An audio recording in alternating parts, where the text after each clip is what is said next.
Hey there, how are y'all? So, I was talking with a friend earlier today about uh, letting go, letting go, and how to know like when you're really over somebody. Her and I were talking about that, and I know I've talked about these things before, and actually, there you can find a lot of information if you're trying to let go or learning how to let go. You can find a lot of information about that online. Right here on YouTube, I mean, there's some professional people and not so professional people like myself who give some of their tips and things like that. But we were just talking about that in general and how it can be hard. It can be hard to let go of people, places, and things, right? Like jobs and cars, houses, people, relationships, whatever, right? And she was just saying how, like, you know, like guys seem to be pretty good at it or something, but no. It wasn't that the way, it was just, you know, like, just basically we were just talking about that. So, anyway, so I just wanted to bring it up to you guys, right? Because, you know, this is not an easy thing for a lot of people.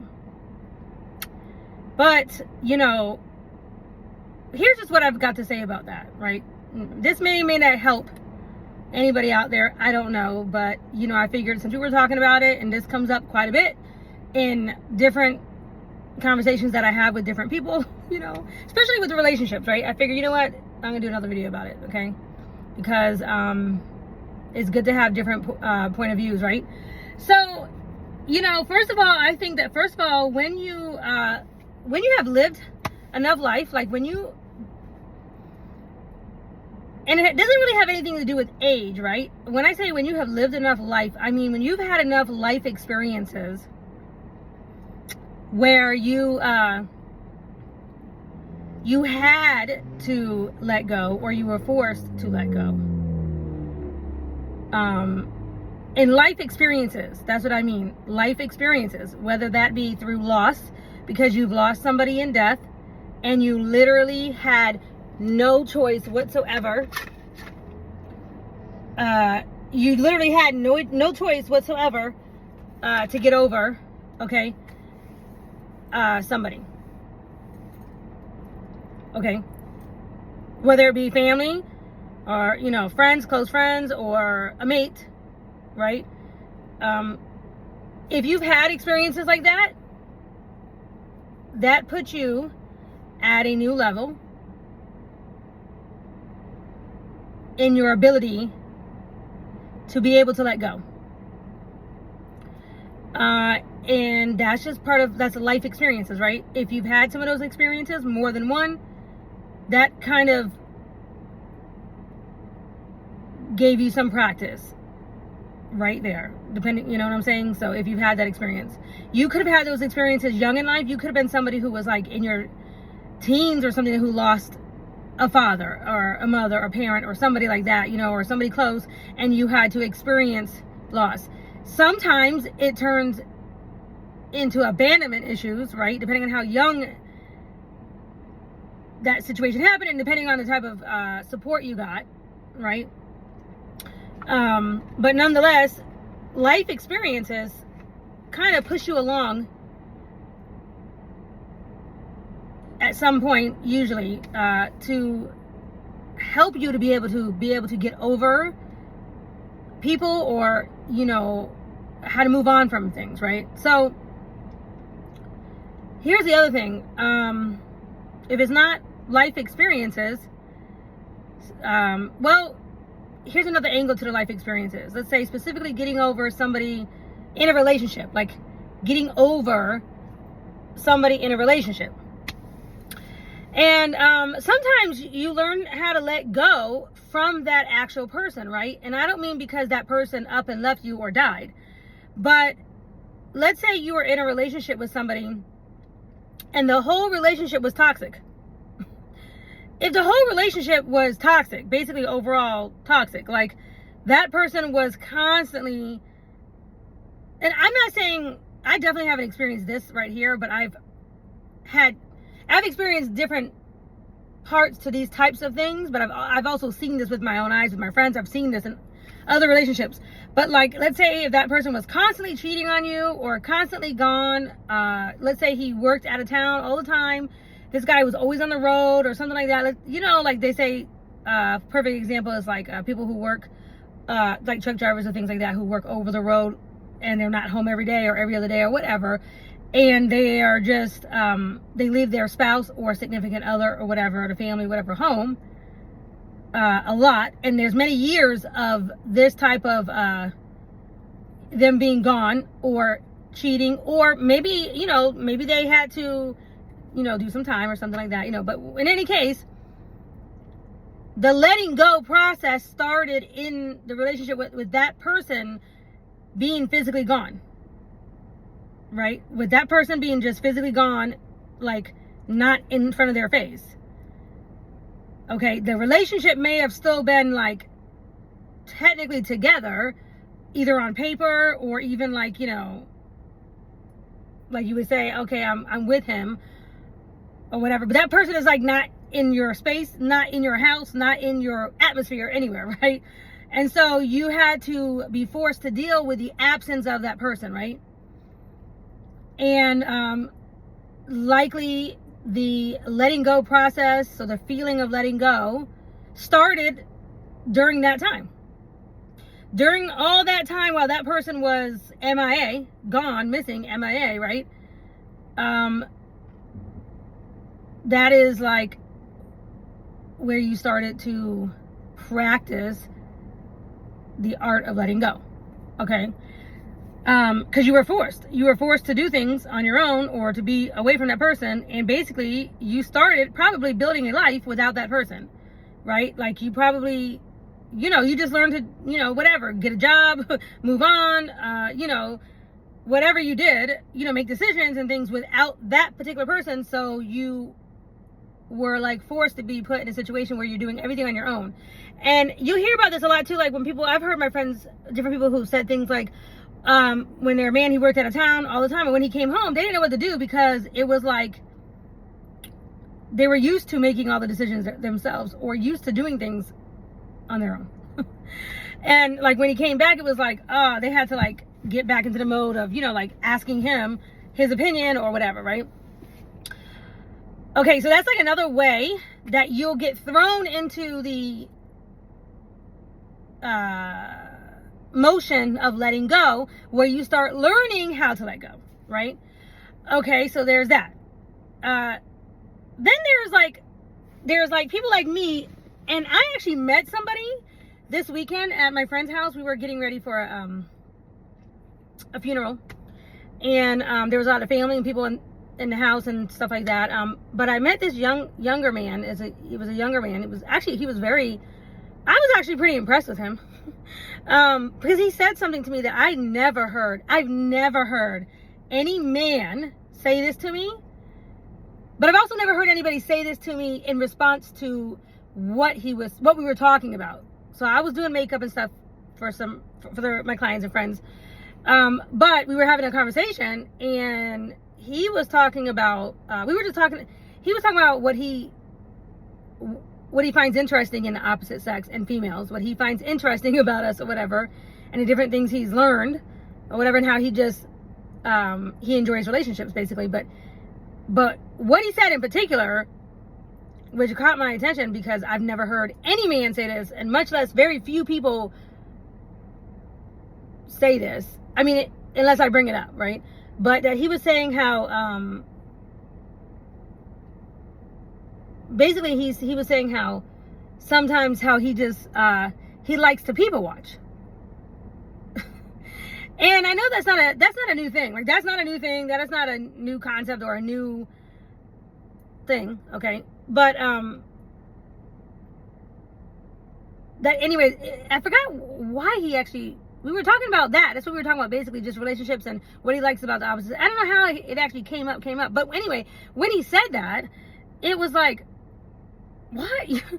You're a man? And I was like, wow, like, yeah, I like to people watch. Well, I said my mother made me people watch. As a child, she would be like, you know, we don't go to the mall. to buy jeans and buy stuff. Go to the mall and get perspective. And you people watch. Not to judge anybody. You don't judge people. But it was to learn the art of body language and to learn to see things beyond what's being said, right? So it's like psychology kind of stuff, like human behavior, right? Anyway, that was my mother. That was the type of mother I grew up with. So my mom would say stuff. And I was like young, like 15 and 13. I don't know, in my teenagers. And I used to be like, oh, that's so corny, Mom. I don't want to do that, you know. But anyway, I'm glad she forced me to do that, to go to the mall by myself, you know, and people watch and things like that, right? You don't really hear people teaching their children to do that these days. And even me, I don't think I think I forgot to even tell my kids. I don't know. But in any case, that in itself, hearing him say that, I was like, wow. And I was impressed by that. But, you know, he was younger than me. But I was like, wow, you know, that he actually did that or whatever. And then I knew, okay, he's probably a deep thinker, because he enjoys the art of sitting alone, sitting by yourself or whatever, and just people watching and being okay in that space, right? So the reason why I bring that up is because I had to do that, and my mom introduced that to me at a young age. Again, I kind of thought that this was a normal thing. I didn't realize it wasn't normal until like I got older, that nobody else's parents did this. At least not around me. Anyway, there's a lot that you learn when you are forced to do that, right? First of all, it's not only, you know, the art of watching people, right, and learning how to read body language and different things like that, right? But it's also the art of learning to sit by yourself, to be by yourself, to be okay by yourself, to learn to just be okay by yourself, that you are enough by yourself. Okay, to be able to hear yourself think, right? And to feel a sense of wholeness and completeness by yourself. And I know that this is not a new concept that I'm talking about here. It's not so much that this is a new concept. People hear this all the time. You got to be whole by yourself or whatever, right? But it's like, how do you get there? How do you get there? And they'll tell you to do things, you know, activities, go play, you know, join clubs or meet people, go out, whatever. And those are all things that really do work. But for me, because of the forward-thinking type of mom that I had, who forced me to do this at a young age, I didn't realize that type of thing and that type of activity was actually creating a sense of wholeness inside of me, even though I experienced some sadness in my life, and, you know, some things that were regrettable, that were not their fault, not my parents' fault, but I experienced some things, right, that could have been very traumatic for me, and kind of they were. But even though I still developed this sense of wholeness and okayness by myself, alone, by myself, okay, like, not with another man, not with a parent, not with a boyfriend, not with a lot of money, not with a makeup on, okay, not like, oh, I have to have my hair and nails done and everything before I can go to the mall or be seen or anything like that. Not with the best clothes or nothing like that. It wasn't like that. It was like, no, you go by yourself, go to the movies by yourself, you learn to do things by yourself, so you learn to like your own company and like yourself.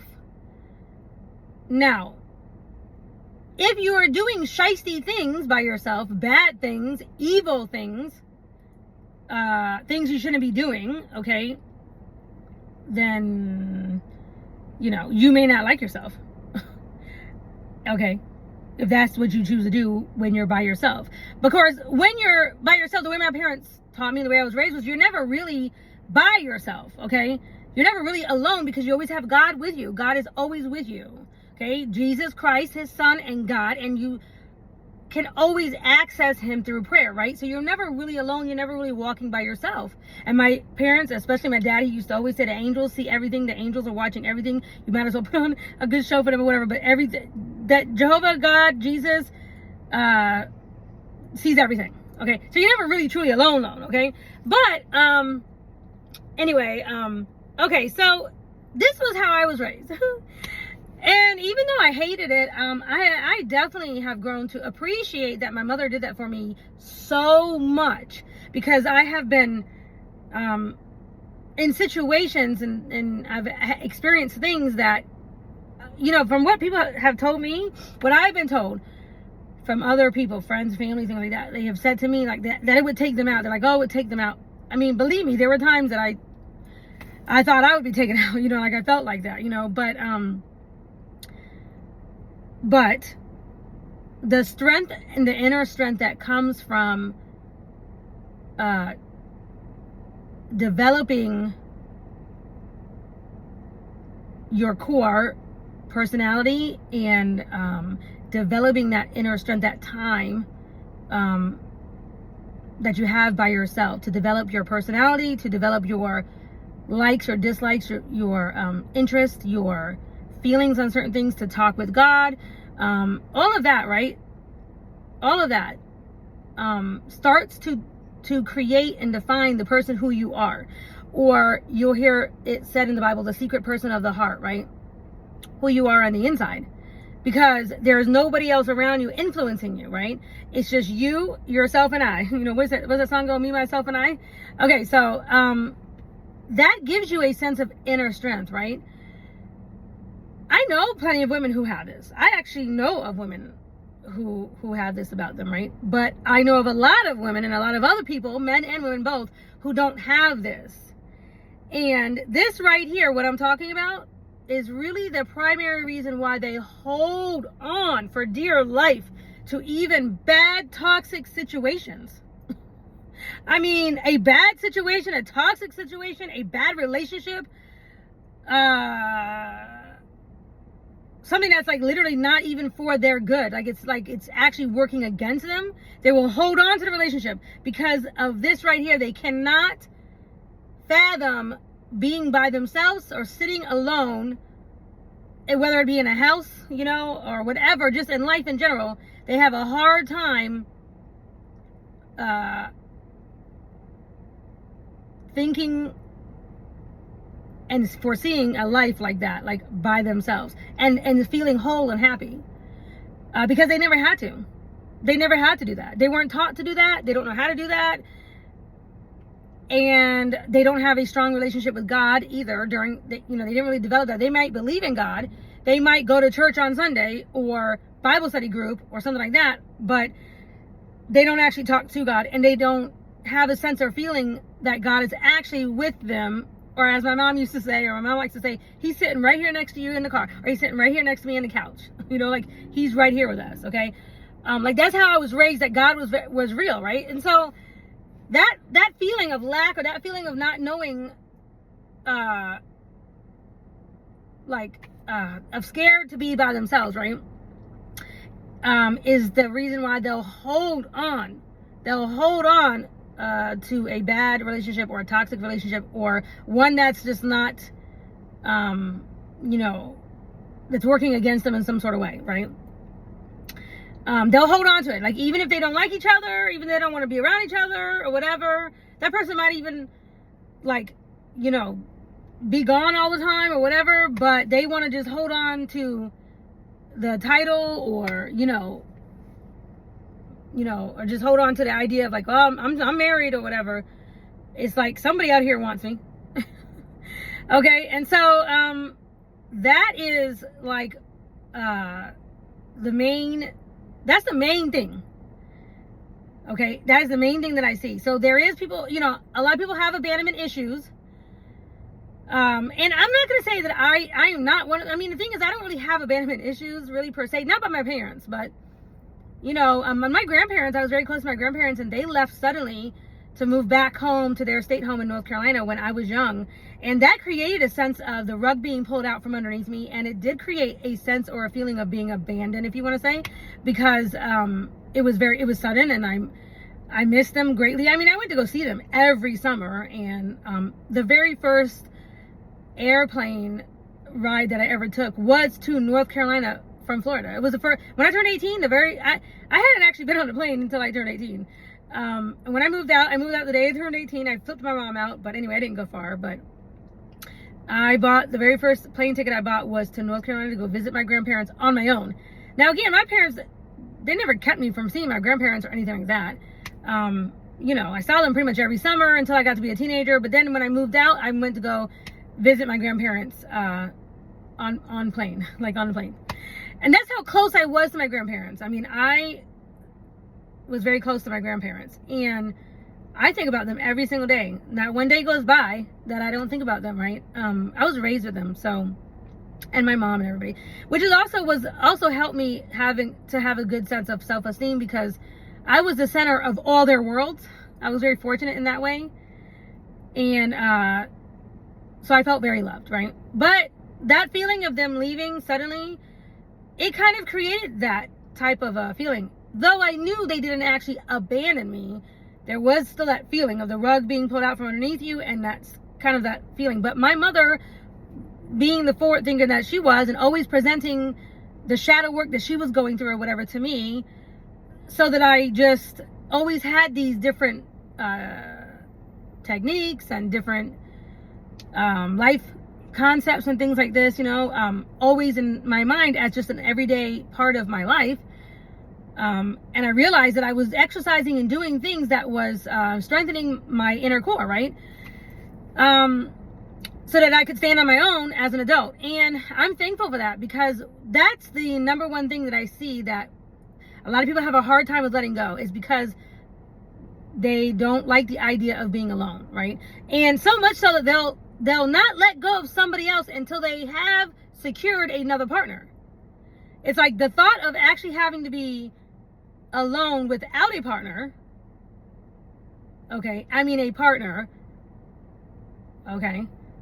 not a wham bam thank you ma'am, not that, but I'm saying the thought of them actually having to be by themselves,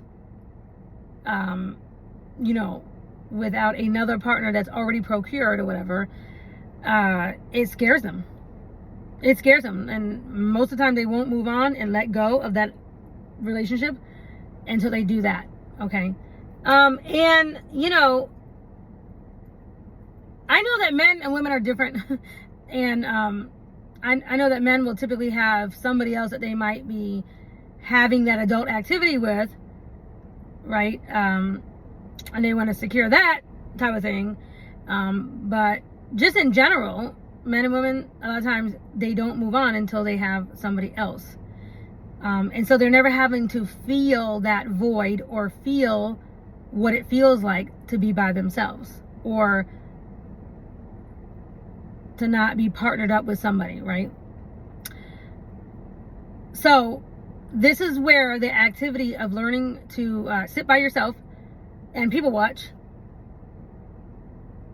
and just doing activities in general by yourself, and talking to God on a regular basis, talking to him in prayer, but keeping, like making a relationship with God, like doing that comes in and makes you stronger, because you're not afraid to face the reality, or to face the idea or the thought of being by yourself. And so then when I was faced with that reality, when my late husband passed very suddenly, and the rug definitely was pulled out from underneath me. And even though I had family, my sister stayed with me for like a year, and I had family, I had people, but that was because I needed help with the boys. In general, I wanted help with the boys, and there was such a sharp, distinct lack of control when somebody just dies on you and you have zero preparation, right? And it's somebody that you love. Obviously, it does something to your brain, right? But even though I had people staying with me, and it helped, especially with the boys, it helped. It absolutely helped. It was not a mate. And therefore, I still spent a lot of time by myself. I literally can remember when I first moved to Atlanta, and that first year, many days I would drop the boys off to school, and I would literally go to Starbucks and sit all day. all day. I would just sit, because this was before I even had clients, before I started moving and shaking with the makeup here.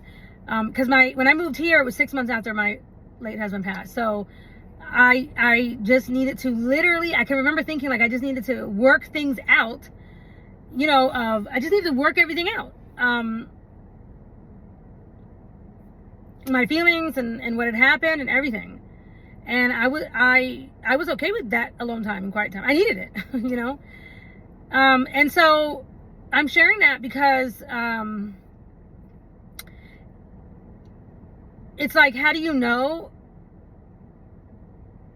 when you are over somebody and you really can move on? Like, how do you know when you are over somebody in a relationship and it's really time to move on, right? And that's something else we were talking about in the conversation. And my answer to that, one of my main thing with that, with women especially, but men and women, but women especially, when you can, two things really. When you can be okay with sitting by yourself, when you can be okay with, more than okay, but when you can be okay with the idea of being alone or by yourself, maybe you have kids or not or whatever, but in general, just not caring about that person and needing to talk to them and wanting to talk to them, okay, that's a good sign and a good signal that you are ready to move on, right? That you've let go enough. When you're welcoming the idea of being alone.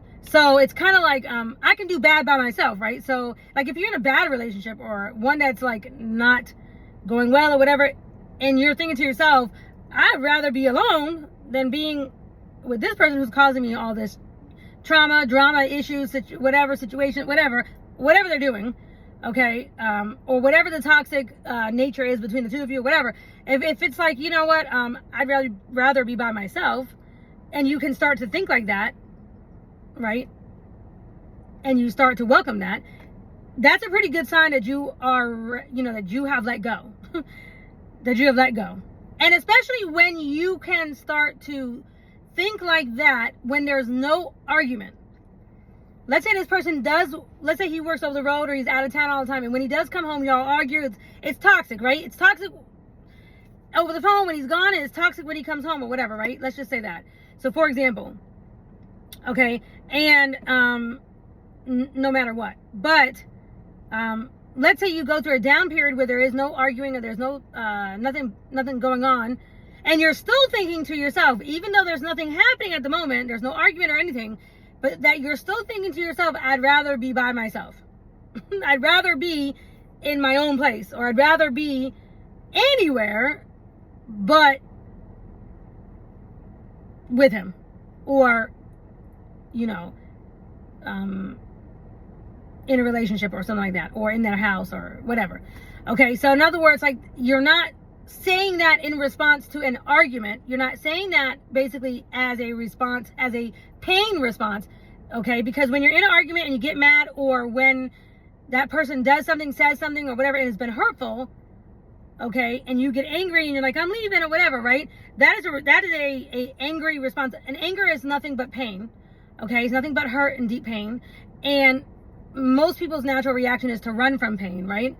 But then when you're no longer feeling the pain, you start to miss that person or whatever, and you want to go back, right? So when there is no pain that's going on, and when there is nothing there that's happening that's pissing you off, making you mad, and you're still thinking to yourself, I'd rather not be around this person, or I'd rather not be in a relationship with this person, I'd rather be by myself, okay? Regardless if you have anybody else, and that's not the way. To me, that's not, in my opinion, that's not the way to go. In my opinion, that is not the way to go, is to wait till you get somebody else. No, that's not the way I roll. I don't like that. But I mean, sometimes it can't be avoided, depending on, the type of person you are, and depending on if you know how a lot of men are. They're like, I mean, I remember when me and Travis were going through it, and there was talk of me and him getting divorced, and I've shared about the different stories and the different things that we went through and everything in past videos. But I can remember when him and I were going through it, and I had two who were waiting in a cut, and they made it very clear to me that they were watching the situation very closely. They were watching the situation between me and him very closely to see, you know, what was going to go down, because they were ready to step in. You know, a lot of men are like that. Okay, a lot of men, a lot of people are like that.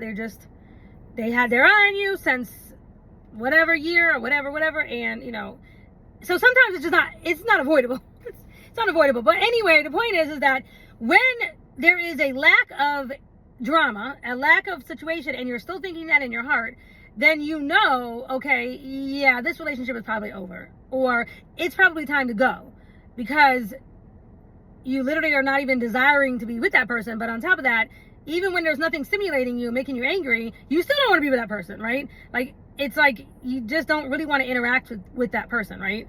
You've definitely moved through, and you have definitely started, you know, you've definitely,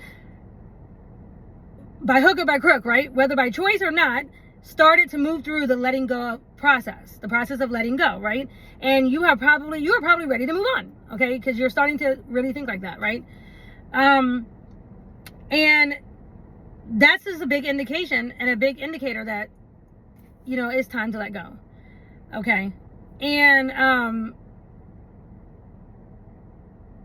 sometimes people just kind of the way they treat you or whatnot, you know how they say that there's like there's the steps to grief, right? There's all these steps to grief, and it's the same thing. Sometimes you end up moving through the steps of the grieving process and the death or letting go process of, you know, like they say, of a person or whatever. But in a relationship, you start moving through that while you're still technically in the relationship, right? And sometimes the other person doesn't realize that that's what they're putting you through. I mean, it just happens, right? Sometimes the other person does not actually realize that what they're putting you through, the cycle that they're putting you through, is all the steps to the relationship dying. Okay, because they've kind of forced you to put you through that process, right? And so it's like, if you're someone like me who has learned the art of being alone at a young age, right? At a young age, this was presented to me. So at a young age, I developed a relationship with God. I got baptized when I was young. And, you know, I mean, as a teenager, not as a baby, as a teenager. But like my relationship with God was being developed. And also, I learned to like myself by myself, not because of another man or person or anything, right? And it's almost like, so it's like I'm whole by myself, but I also have self-confidence enough. And I wasn't perfect. I'm not perfect or anything, but enough so that it's like I'm not going to deal with anybody toxic or anybody who's going to bring me down, drag me down, cheat on me, or do anything that's going to chip away at my self-esteem or my self-respect, right? I'm just not going to do it. Okay, I'd rather be by myself, okay? So because of that, I had that, right? And then I was forced to deal with Travis just disappearing out of my life, just disappearing out of my atmosphere, okay? And then other deaths that happen and whatnot, right? So you start learning the art of letting go, or you start to understand that these processes and these things, this is actually just a part of life, right? Like, what do we know about life for sure is death and taxes. This is what we know. We know death and taxes for sure. I mean, people say this all the time, right? Death and taxes. And nobody wants to think like that. Nobody wants to think like that. Nobody wants to really embrace that. But there's death. There's more than just the physical death of a person. There's the death of relationships, of jobs, cars, right? You know, like my green car, my first car was a Toyota Tercel, and it had 300,000 miles on it. Well, actually, it didn't die. I mean, I took it. I traded it in. You know, I used it as a trade-in. I still got, like, I think I got like $800 value whenever. Anyway, but it's like, you got to move on, right? Because like, it's time to move on, let go, you know, upgrade or whatever, get to a different house, move. So that's like a part of life, right? It's transitioning through these different stages. And one stage is dying, another stage is opening up, right? And the quicker that you start to understand that and you accept that, the easier these transitions are. And also, as a byproduct, you just look like you can handle letting go easier than other people. Okay, because that's what I've been told now. This is what I've been told. Like, I've been told everything. I mean, my close friends, they don't say this, but I've been told by other men, it's just like, you're so cold, you can let go. And it's like, no, I'm not being mean. It's not about like letting go of me. It's not being mean, and I'm not the type of person who's just gonna let anybody go just to let you go. But I don't tolerate bad treatment. I just don't tolerate bad treatment. I did it from Travis, who I loved him very much, but I didn't take it from him, and I didn't care. I had his kids.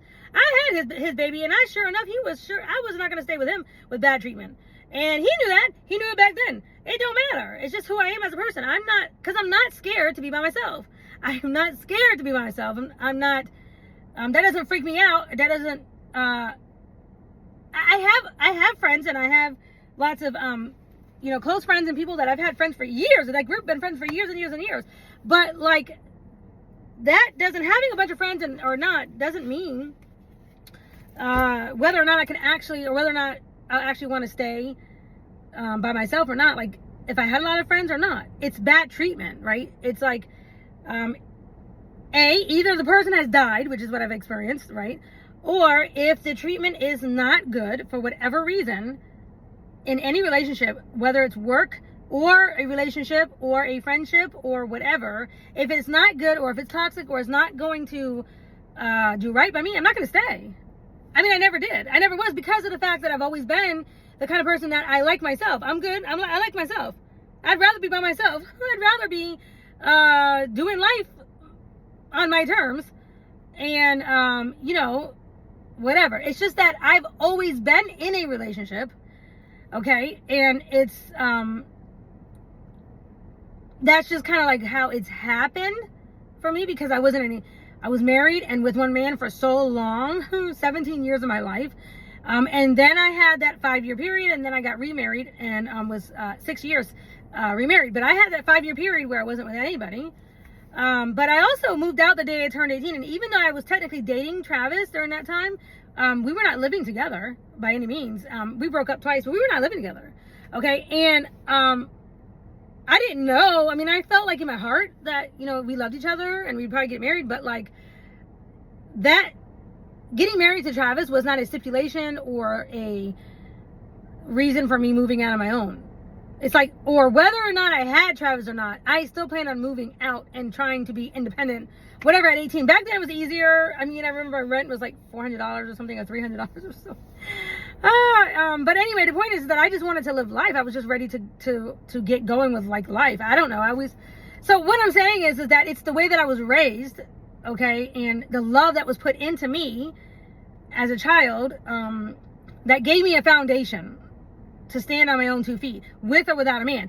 Now, we were not rich. It wasn't like, that I had all kind of money knowledge or things like that. I really didn't. It wasn't like that. I didn't have money in the bank. But I just didn't have this outlook. I don't know how I'm trying to say what I'm trying to say, but I didn't have this like view that was like, I can't be alone unless I can't be on my own or outside or whatever unless I'm with somebody else. I have to have a relationship or somebody, to live on my own or to be on my own or to be considered whole. I never had that thought. My mother wouldn't let me have that thought. Like, that's just not, that was taught. That was toxic. That was called codependency. I remember my mother talking about that, where, it's like, that's like, you don't want to be codependent. And it's like,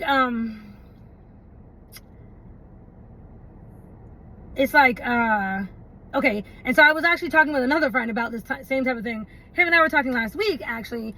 And, he was talking about how he met his first wife and, the situation that she was in, basically, and how he helped her so much or whatever. And I call it, he was Captain Save-A-Ho, but anyway. He did what he did or whatever, and her situation. But then I described like me, basically, like me, okay.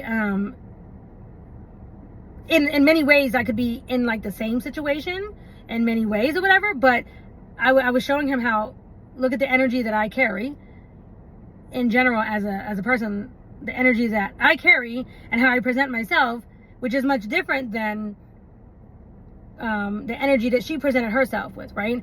And when you look at the two situations, basically, like financially, like me, I'm still growing and still doing different things with my my job and my situation and all that.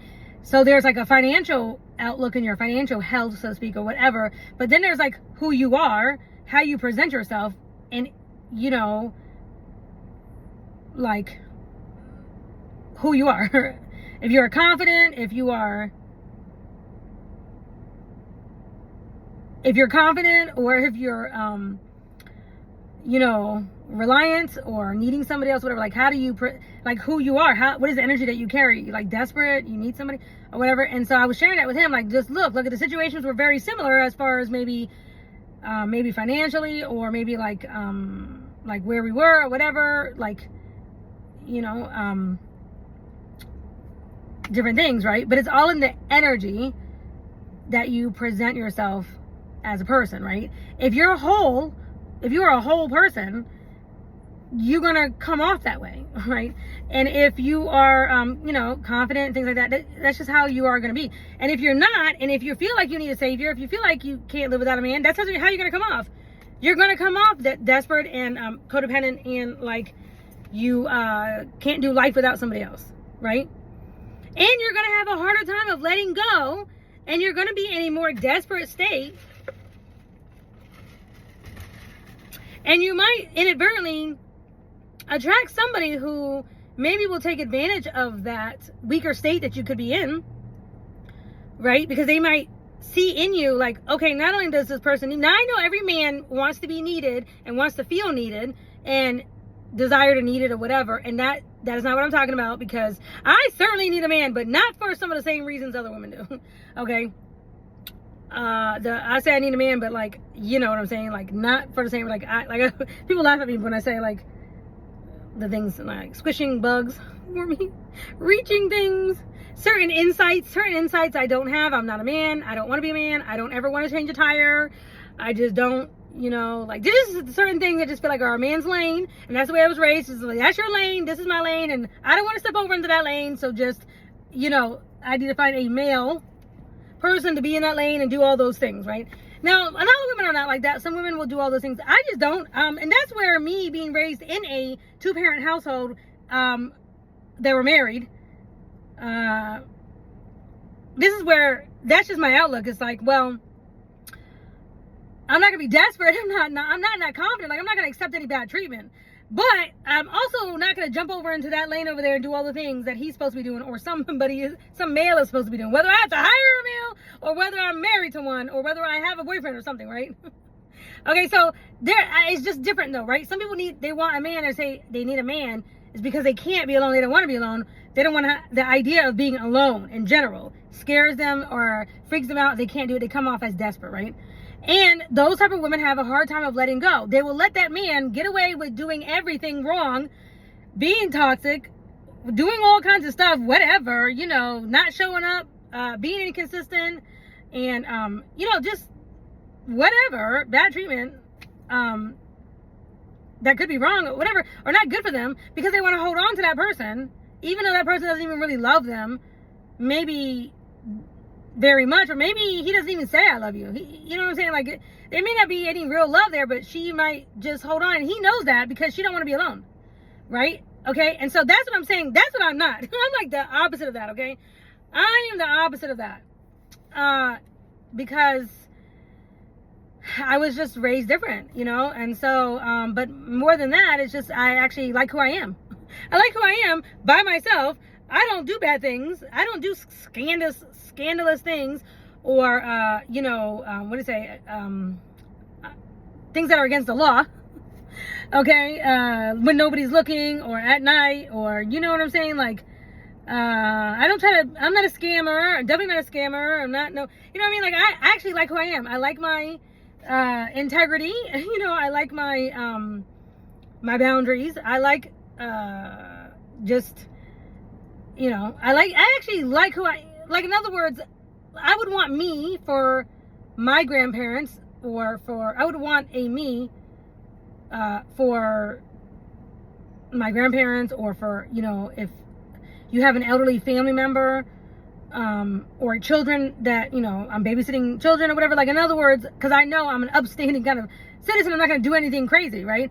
To hurt anybody, but especially the elderly. Like, I have a sensitivity, especially to the elderly in the community. They need help, and the Bible says we're supposed to honor them, and that's what I try to do. I've always been that way, but even more so now as an adult. And I treat them good without anybody looking, right? Like, I don't need anybody to be looking for me to do that. And because I know that of me, like how I am as a person, right? I like myself because I've developed those good things about myself, right? That I know God is happy with me. So, like, nobody's perfect. That's why Jesus Christ came. And I'm not saying I'm perfect, but in general, when you do scandalous things, or you do wrong things, or when you are a scammer, or when you cannot be proud of who you are by yourself, or when you can't be proud of who you are away from your parents, or away from your significant other, or whatever, when you can't, like, be proud,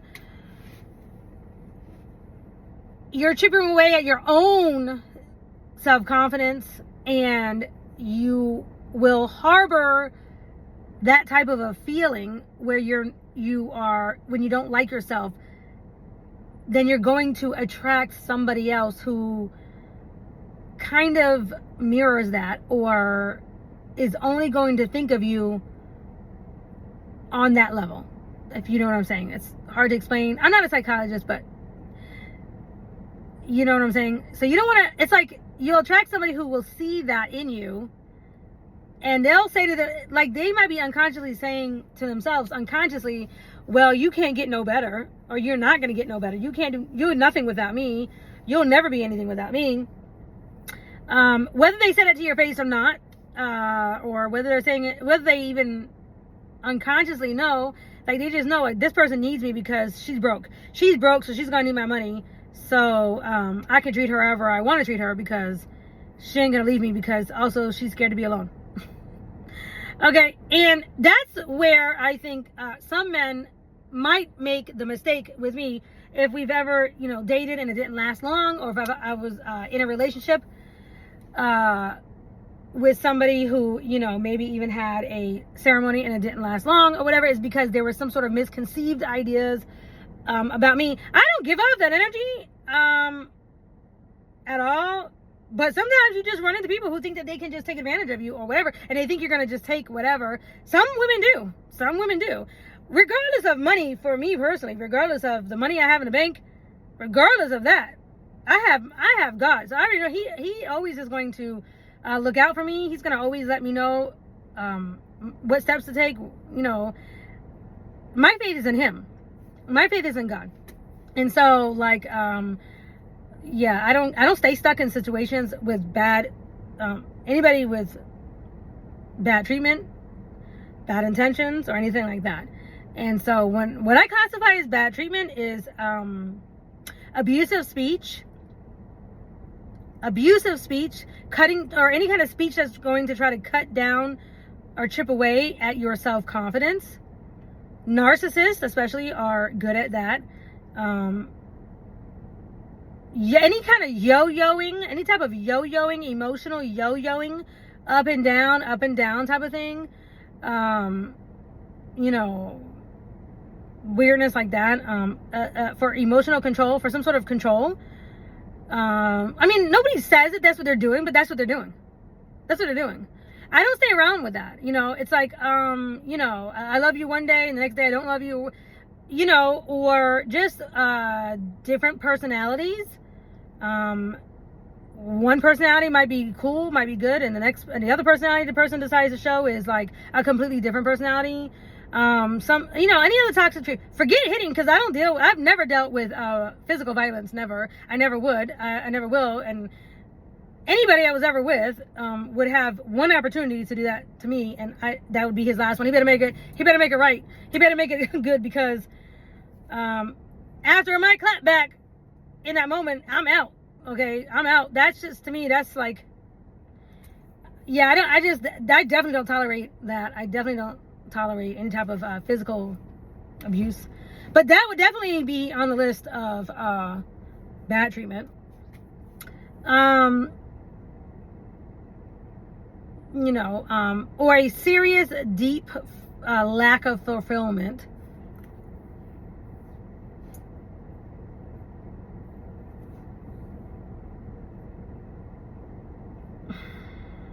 And that's different for everybody. But like, if anybody tried to, not let me serve my God, that's not going to happen. God comes before him. But see, I'm older, so God has already set me straight on those things. He's already set me straight on the correct places that you should be. God first, right? Your husband is second, and then your family, your job. And whenever I've gotten out of alignment in my life, oh, Jehovah definitely, I got my little spankings and he put me back in alignment. And I learned my lesson, right? So I'm definitely not going to ever allow any man to try to, come between me and my God. Like, so there are things like that I feel are considered to be bad treatment. Lying, seriously lying and cheating on you, situations, okay? And drug abuse, that's going to seriously affect our relationship. And serious hard substance abuse, pills and alcohol, where you become violent or you become a different person or you do things that undermine the relationship and chip away at the trust, that's not going to happen. These are things to me that I would consider to be bad treatment and not acceptable, whether they're hidden or not, whether that person thinks I know about it or not. I may not even say I know what's going on or I can see what's happening. I may not say that. If I just know what I know, then that's enough also, okay? But those are the things to me that would be considered as bad treatment. I could do bad by myself, and I'd rather be by myself, and I can actually do better, okay? Because I lived on my own for 4 years before I ever got married to Travis, right? So, like, so again, that's just who I am. And there's a lot of women who are like me. There are women who are like me and better, okay? So, what I'm talking about, these things are what help you to be able to let go and move on. Is when you have that inner strength, right?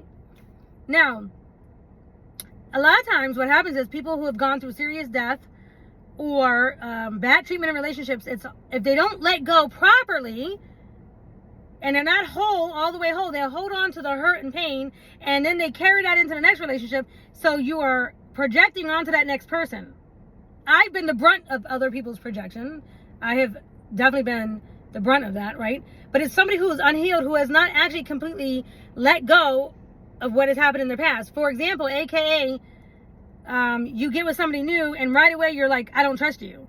Or you start acting in a way where you don't trust that person. That person has given you no reason to not trust them, okay? But because you were cheated on in your last relationship, or your last relationship, that woman took your money and ran, or whatever, right?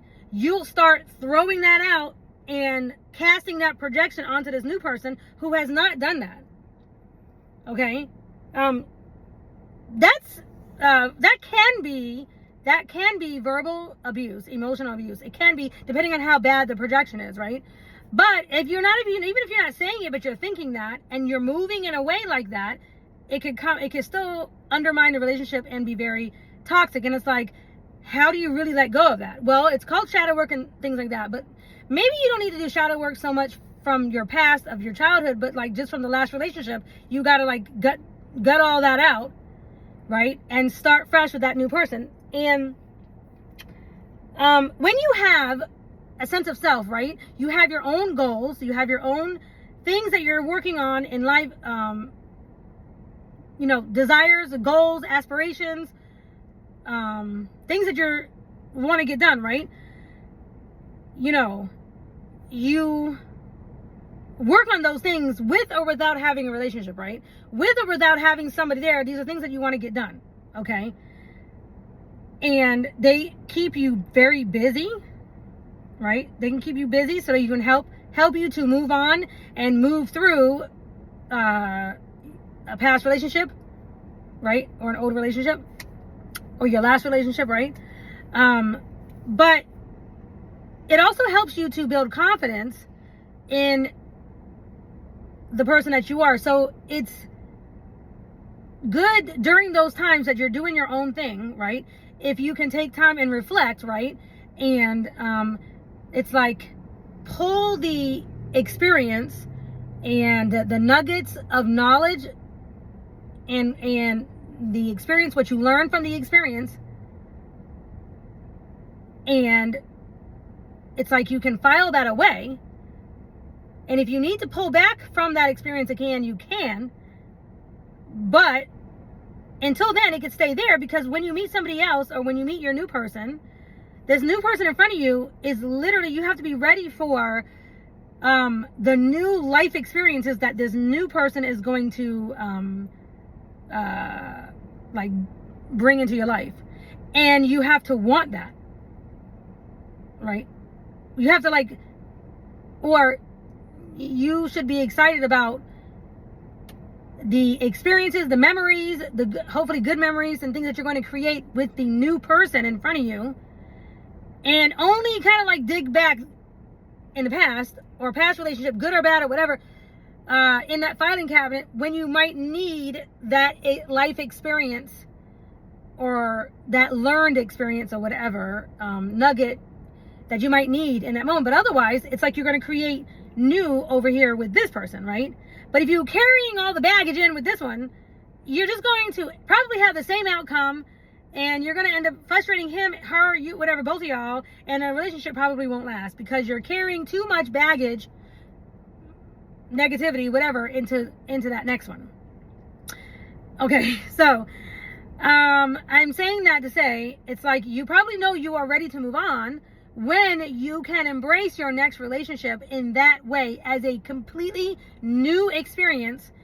And it's like you are excited about the new experience, the new like what you can now learn from this person, like what you can learn from them, learn from each other, right? And it's because it's like you're not, in other words, you're also not trying to recreate what you had over here with the new person, right? Because that means you didn't let go of this person over here, right? So if you're a woman, though, another way that men know that you have not let go of them is if they can trigger you.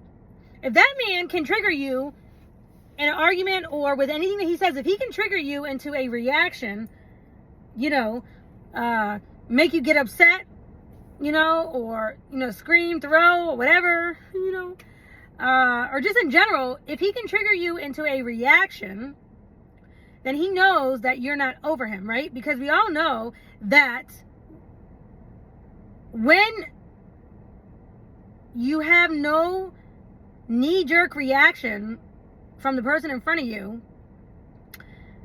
that you likely don't have much emotional tie.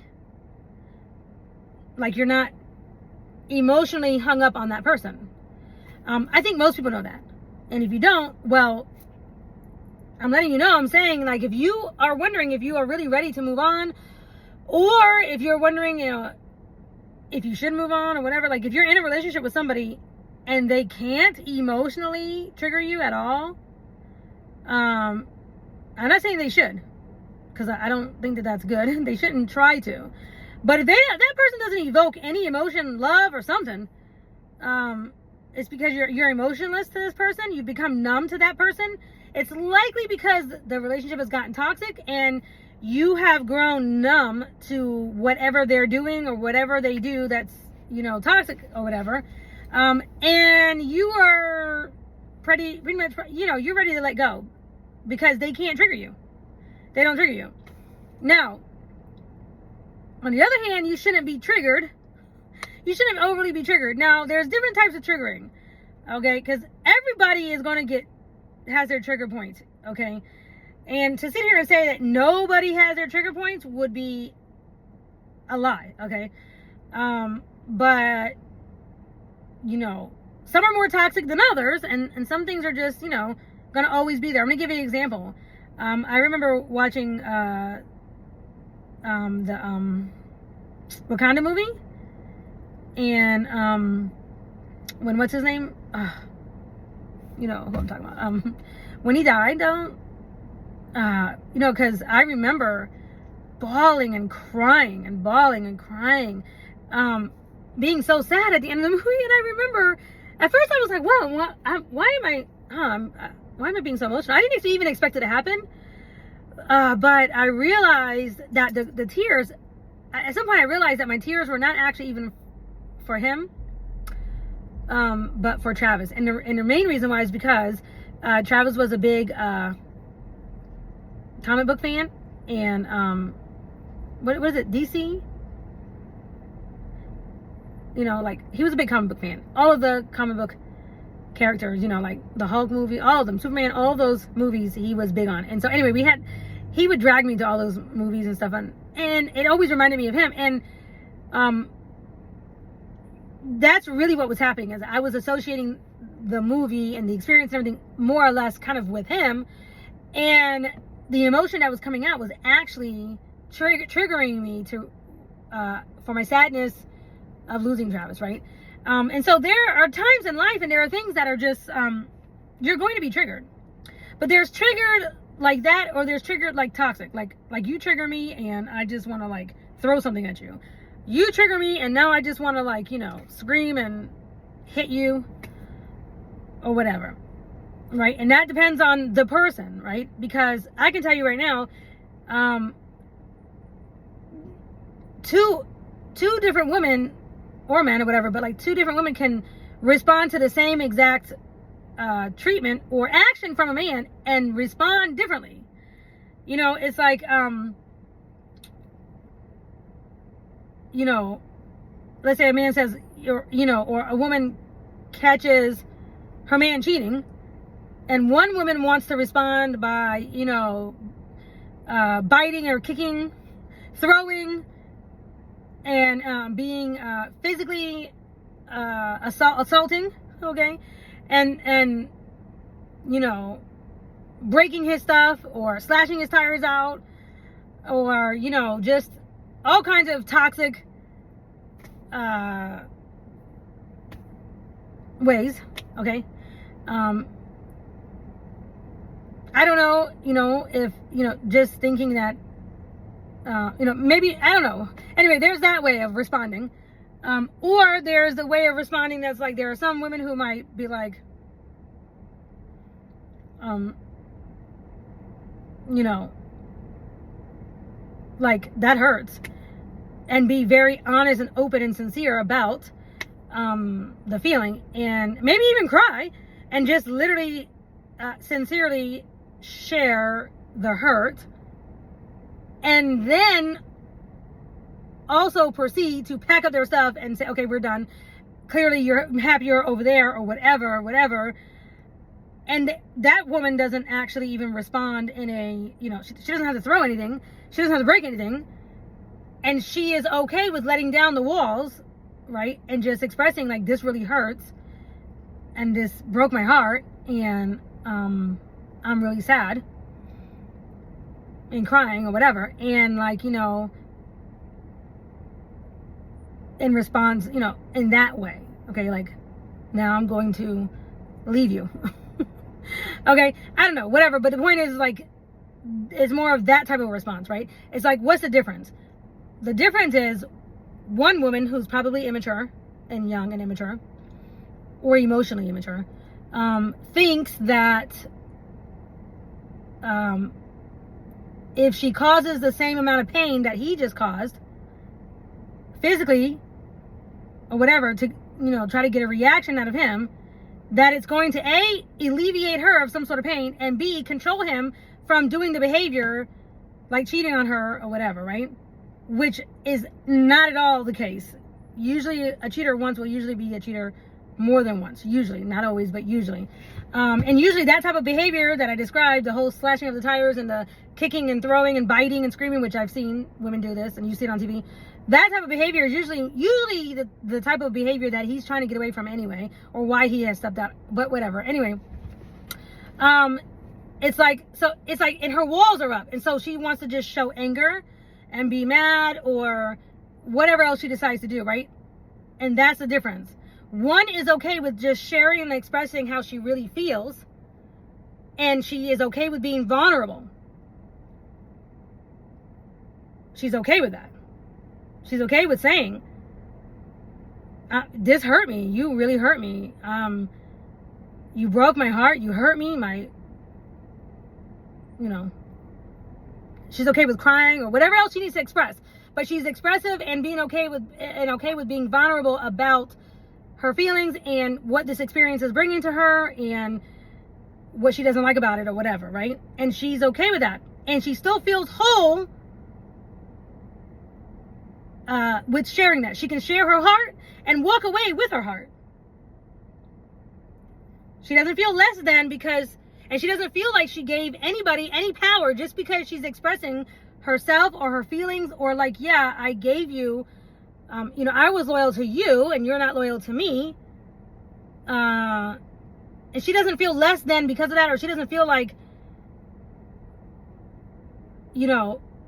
like she's not whole or something because of his actions. So in other words, what I'm saying is that there's women like that. I'm like that. Okay. That's who I am as a person in general. Okay. So it's kind of like, I won't take on the responsibility of his actions. Okay. That person over there who's being toxic or who's doing something disloyal or lying, cheating, or not being truthful, or whatever the case may be, whatever that case is, I look at it as, he chose to do that, not me. That's his choice of how he wanted to show up in the relationship. That's his decision, his choice. That's who he is. He has now shown me who he is. Him. It was his action, not mine. Now, his action hurt me. It hurt my heart. But because of the things that I've gone through and whatnot, I am not going to sit here and let that person or that experience or that thing or whatever take over who I am as a person, how I want to show up, or how I decide to show up, and take away from me and make me feel like I'm less than, or I'm not as good as the girl he slept with, or I'm not enough, or whatever. Why do I approach things like that? It's because of the way that I was raised. Because the way that I was raised and the way that I had to practice the art of being alone, people watching and things like that, and all the different things that my parents had me do when I was young, right? That created a stronger inner core and a stronger sense of self and self-confidence to know and understand that and be okay with accepting that I just may not be that person's cup of tea, right? I may not be what he wants anymore.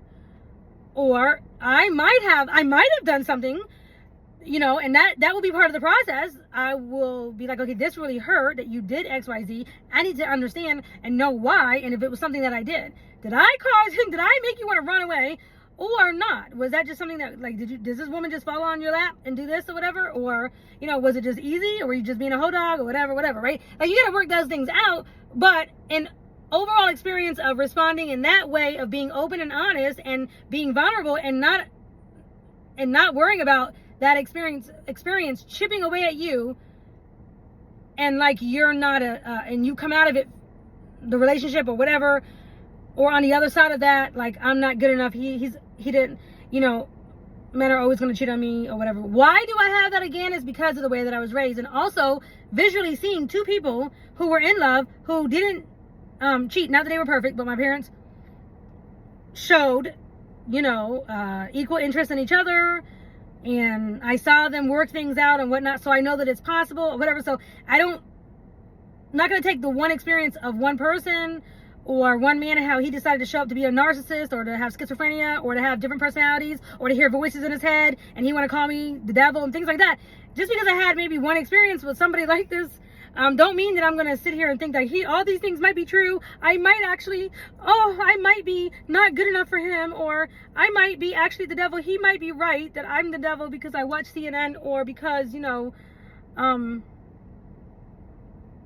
I coupon late at 11 o'clock at night. I might be, I don't know. Okay, so I'm just coming up with things, right? In other words, if the other person wants to be toxic, that's his behavior. That's how he wants to show up. That's just who he is. And when you have that inner strength about yourself, you know, okay, that's not going to work for me and who I am as a person. That's not going to work for me.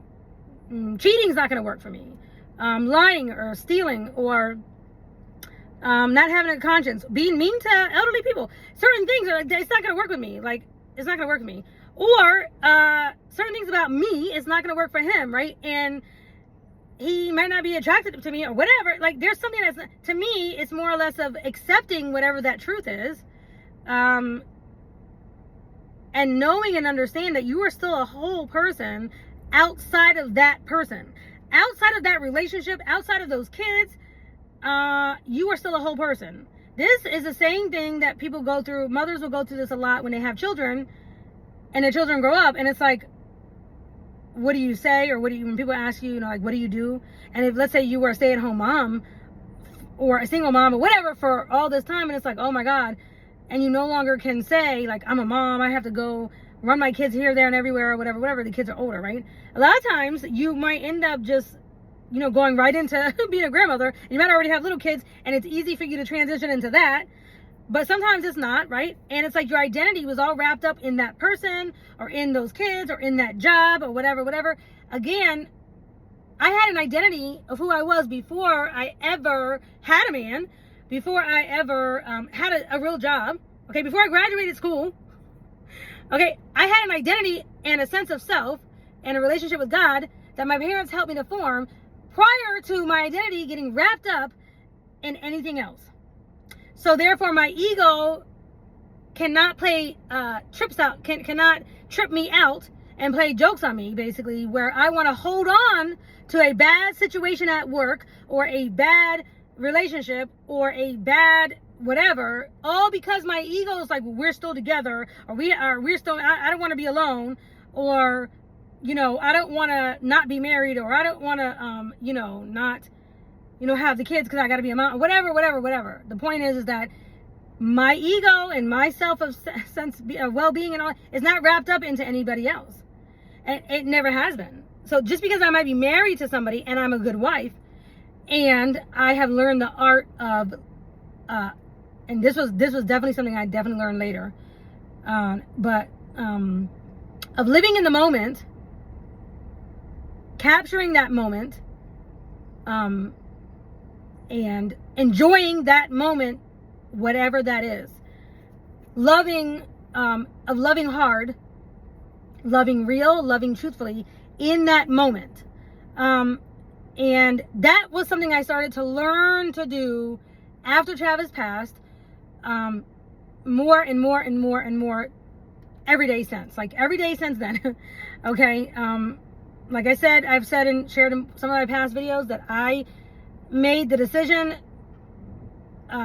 instead of being scared to love because the person was going to die on me, or the potential that a person could die on me, because I'd experienced that once.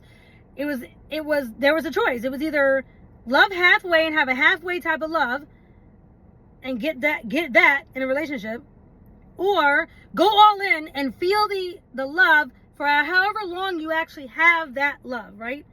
And for me, because I don't have all these other ego trips going on, and it's not about anything else, money or anything else, right?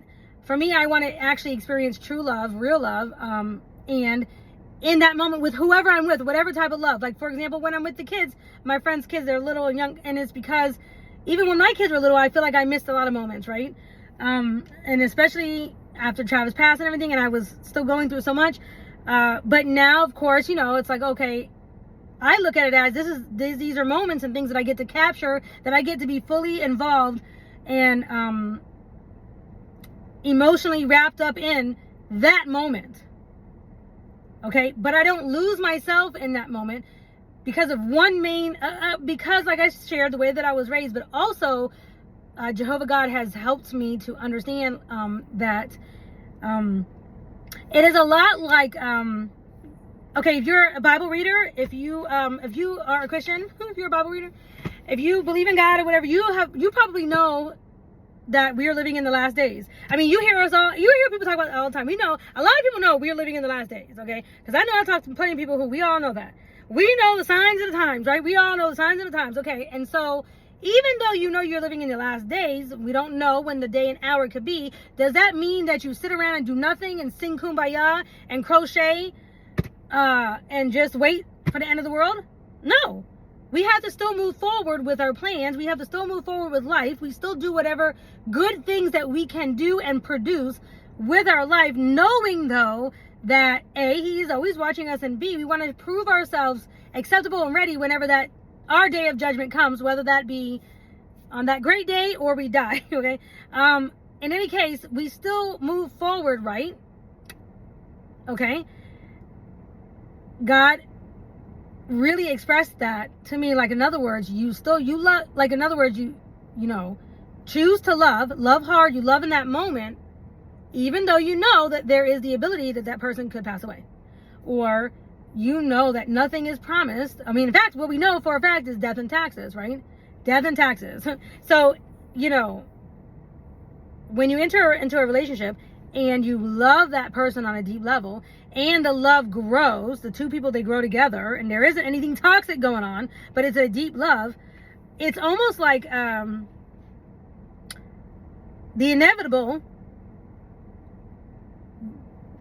if, you know, the inevitable is that someone will pass.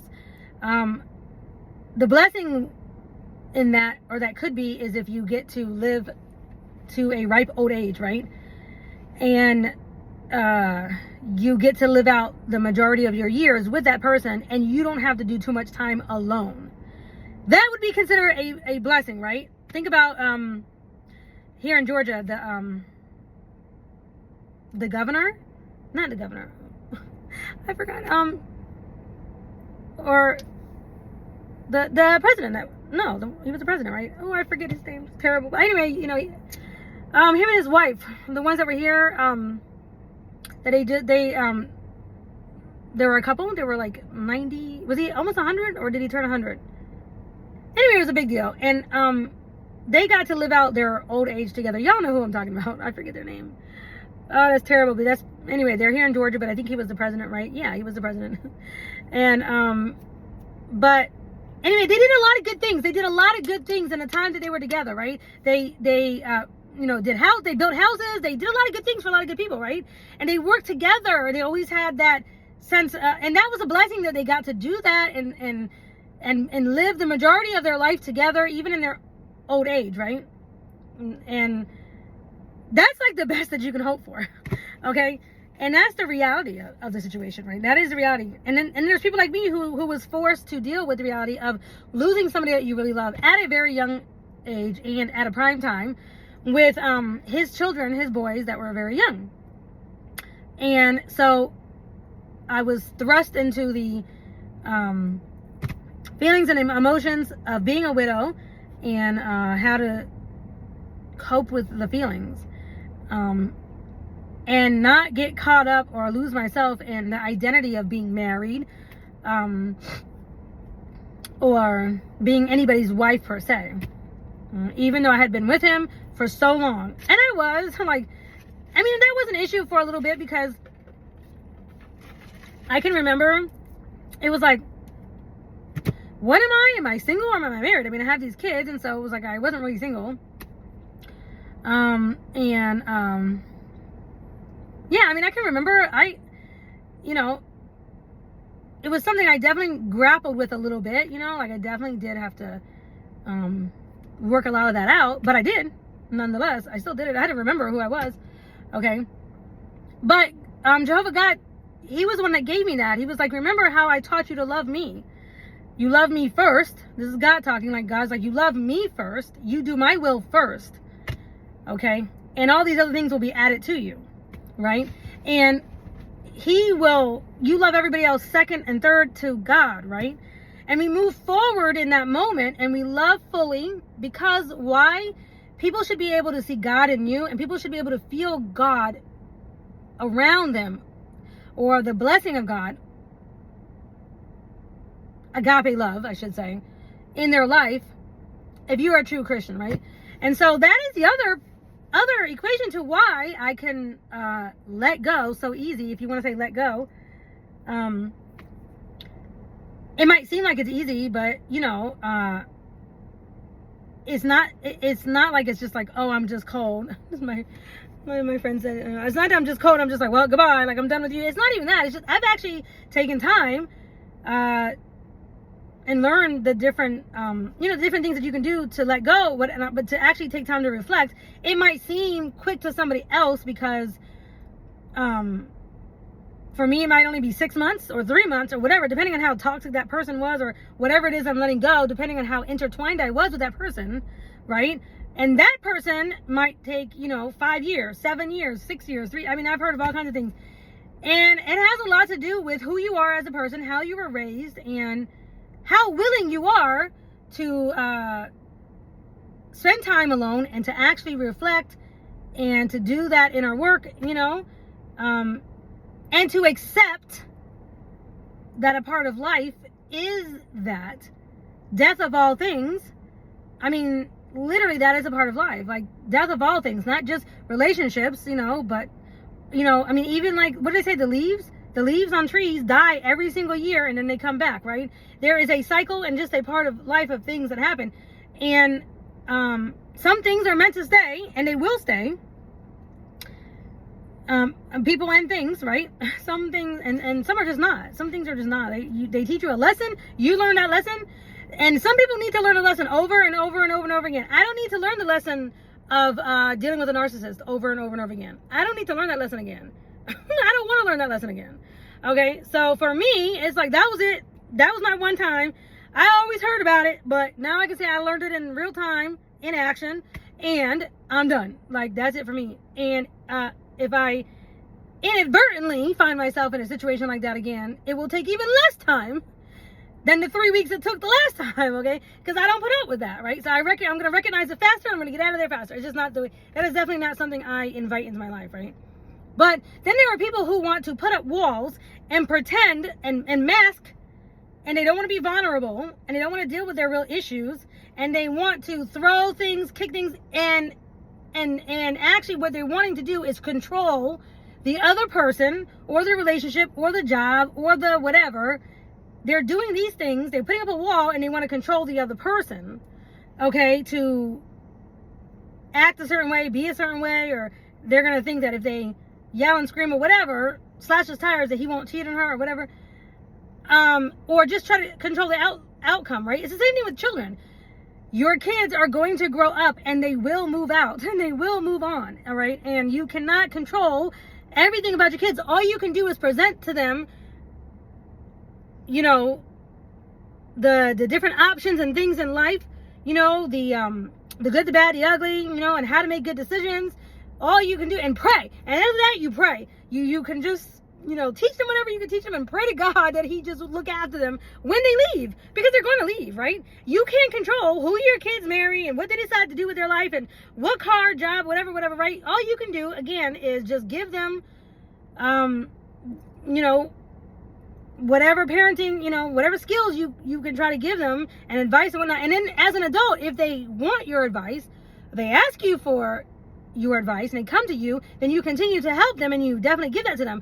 But if not, if you try to be like a narcissist controlling mother who never did any shadow work, who's never worked on her issues, okay, and try to, as a wife or as a significant other, try to control that other person by throwing things, kicking things, and slashing out cars, yelling and screaming and cursing and hollering, she's going to do that as with your children that's the same kind of person who does that with grown adult children who, she doesn't like what they're doing. Well, you're 40 years old, but we do things this way in the family. We do things this way. And I don't like who you're picking as a wife, and I don't like where you're at or what you do. I don't like this, I don't like that. And she'll try to get in his or her, whatever, business or whatever, and kick and scream and do all kinds of toxic things as a mother to a grown person, trying to force her opinions or whatever, because she has never been able to have her own sense of identity, right? And create her own sense of self, well-being, and wholeness about herself, calmness about herself, okay, that is not reliant upon what her children does. It's like, if you have, several kids and one of them decides to be a murderer, that is not easy to contend with as a mother. Can you imagine birthing a murderer? Nobody would want to have that as a reality. nobody would want to actually be like, yeah, my son or daughter or whatever is in jail for murder, right? It's like, it makes you would feel like it makes you look like a bad parent. I mean, think about all these parents of the children who are, shooting up whatever in the schools and thinking that it's okay for them to go out and do and be like mass whatever, murder or whatever. And think about how embarrassed the parents are of these children who have done this. Now, some of these parents, as you can see, some of them are being held responsible. And they should be if they're giving their children guns, right? But anyway, the point is that who wants to say and admit that they birthed that, right? But at some point, you have to be okay with, this is where I draw the line. He made his own decisions. She made her own decisions separate from me. My identity is not wrapped up into that person. That person's actions do not reflect upon who I am as a person. I did not raise him to be that way. Or I showed him a different way of life. Or I shared with him a different, whatever it may be. Okay? I shared with him differently. He did not accept that truth. Or he did not want that. Or he did not whatever. Now he has to live with the consequences of that. Whatever. Okay? So in other words, like for me personally, you have to take that approach, right? Because if I try to take on everybody else's bad behavior as a reflection of me, well, goodness gracious, then I wouldn't have a good self-esteem. Then I would have not have good self-esteem, or I would be carrying the weight of the world, or I would be responding like kicking and throwing and screaming and spitting on people or whatever, and just being nasty and having a bad attitude or whatever, right? But so that's the two different types of women, and these are two different ways of moving on and moving through situations. So one is harder to me. One is harder. You risk going to jail if you're doing bad things. If you're doing physical things, if you're hitting somebody, or if you're damaging property, you risk going into jail. If you decide to, be overly controlling or whatever, you risk also losing the relationship with your children. Also, you are going to continue to attract, that same type of a person who did that to you or whatever, if you respond in these out of control ways or immature ways, or where you try to control the outcome and you try to stop the natural progression of whatever's happening. So to me, like cheating and stuff, yeah, we all know that men just kind of do what they do, right? But to me, that is a sign that there is, something going on in the relationship that's serious, that should be looked at and fixed. And if it cannot be fixed for whatever reason, because maybe you're truly not a match, then that is a reality that you need to go ahead and accept, right? Okay. So to me, it's like, you can make your life harder by trying to force a situation and trying to hold on to something and continue to get hurt and allow your self-esteem to get chipped away at, right? Or you can learn to accept situations for how they are. And, if you don't have self-esteem, build your self-esteem, grow your self-esteem, do the shadow work, do the things that you need to do, or whatever, start to, move on, create a life without that person. Or just move on to the things that you have to get done anyway. And if you're someone like me and you have a lot of things and goals and aspirations and things, you're going to pick yourself up and continue to move on like you've always done, with or without a partner, right? And you'll do it without, chopping a person's head off. If anything, I'm just thankful that people show me who they really are. I'm thankful for the experiences that I have had, where I was able to finally, to see the truth of that person, whoever he is. And it's like, thank you, I needed to see that. Thank you for showing me who you really are, because now I know where to put you in my life. It's the one who are covert, the one who try to hide and try to lie, that take a little bit of time to decipher the truth, right? And that's just a waste of time, right? And this is why I don't come off that way. This is why I'm not that way. This is why I'd rather just be like, this is who I am. And this is what it is, right? Because I'm not a time waster. Like, I don't like people wasting my time, and I don't want to waste their time, right? But anyway, those are the things that, this is how I move on, pass through, and move on through relationships. Like, this is How I know a relationship is over is when I am not triggered by that person. If that person calls and yells at me, or if that person calls me at all, and A, I could care less, or B, again, it's like my life is not revolving around that person or whatever, right? And I'm not having any kind of emotional imbalances from that person, saying mean things or showing up in my life, in some sort of way, in a toxic way or whatever. Like, I'm not getting triggered by that, right? Or, and this is the other thing, and then I gotta go. Look how long it's been. I'm gonna end up having to cut this video in half.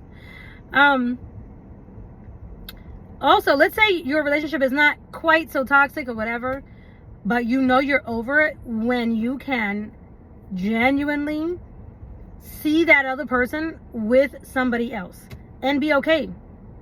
More than okay. Happy for them. So, like, if you are with somebody and he's not really toxic, but the two of you are not really the best together, right? Like, you just know that you are not really the best together. You're not really that person's mate, cup of tea, or whatever. But when you can genuinely see him or her with somebody else and it not hurt you deep down inside, you also know you are over it. You're over it as well. And quite honestly, it's to me, it's a sign of growth. It's a sign of healthy, of a healthy relationship in a healthy way of moving on, where you can genuinely hope that that person does find somebody who will fill his cup the right way and in a way that he needs. And maybe even pray for that for him. Because I've done that too. I've literally done that, where I have, known that I'm not the right person for this person over here, but that doesn't mean that that person doesn't deserve to be with somebody or to have that fulfillment of a good relationship with somebody else. And it doesn't take away from me just because I couldn't do it for him or I didn't want to do it, whatever. And I can pray for that for him, right? And to me, that's just a sign of being healthy and accepting life and the movement of life, the natural movement of life and understanding. And it's not about not being loyal. I was very loyal to one man for 17 years of my life, in my youth, from 17, like literally, okay? And at the time of my life where I would have been the most tempted. But so it's not about being loyal or, not trying to uphold strong, integrity and God's values and whatnot. It's just that not everybody is going to match you with that, and not everybody is going to allow you that opportunity to, let's say, never get divorced, right? Because fundamentally, again, what my relationship with God and what he has shared with me, in my personal moments and whatnot, is, number one, God is love. That's number one. That's what he is. And the Bible says it very clear. God is love. God is love. There isn't no God is sometimes love. God may be love. God only loves some. No, God is love. And yes, that's just what he is. And so therefore, that's what he wants for us, is love. That is the secret to life. He definitely brought that to my attention when Travis passed and everything, that the secret to having, a happy, fulfilling life is that genuine love that you get to express to others, agape love, and in a relationship. But there are some people in relationships that, if their relationship is toxic or if it's not healthy, you genuinely cannot share and show that agape love and that deep relationship love, that deep love with that person, because they will take it for granted, and they will try to use that or whatever, right? And so therefore, you can't live your best life and actually express that love. You can't be in that state, in that energy with that person because of their toxic nature, the way they decide to show up, their actions, the way they decide to show up. Okay. And because of that, you just cannot share your life in that energy and that vibration of love with everybody. It's like everybody at a school might be trying to show love at the school. These kids, you might be at a Christian school and they're trying to show love, but somebody still comes up in there with a gun or whatever and does what they do, right? And what does that mean? Do you have to take responsibility for that person? No. That person needs to be separated from everybody else. He needs to go to jail. He needs to whatever, right? That kid was not over there, you know, he wasn't playing along with the same rules that the rest of the kids came that day following those same rules, right? And it's the same thing in relationships. Like, I have these rules over here, or I have this type of way of being in a relationship that is loyal and that is, you know, whatever. But like, you know, again, that person doesn't have the same, you know, it's not coming to you in that same type of energy. And therefore you cannot play, you know, on the same team. And you can't, you know, and it's like, think about the women who have had men who were in the closet or whatever, and they didn't know. And they were just basically a front for him because he wanted to go and live his life in a bisexual way or whatever, but he wanted to lie about it and pretend in front of everybody else that they have this marriage or whatever, because he didn't want to be open about who he was sexually and what he was doing. And so basically this woman is left feeling like her whole life, depending on how long she stayed with him, was a lie, right? Because this person is lying. Was that fair to her that he didn't, you know, if she decides, it's kind of like when she finds out about it and she leaves or whatever, it's like, that's just you cannot be in a relationship like that where there is a lie. It's different if you both come to the relationship in that type of a way, bisexual, you know, whatever, and y'all decide it's going to be like whatever. But when you're hiding stuff, right, you're playing on two different rules, right? It's two different rules. And so you cannot be responsible for that person's actions, right?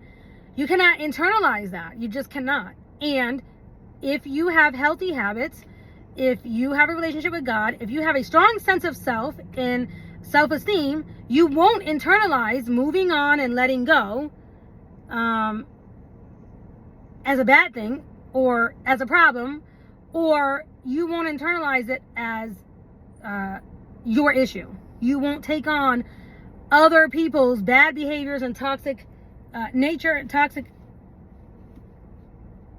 issues. Okay.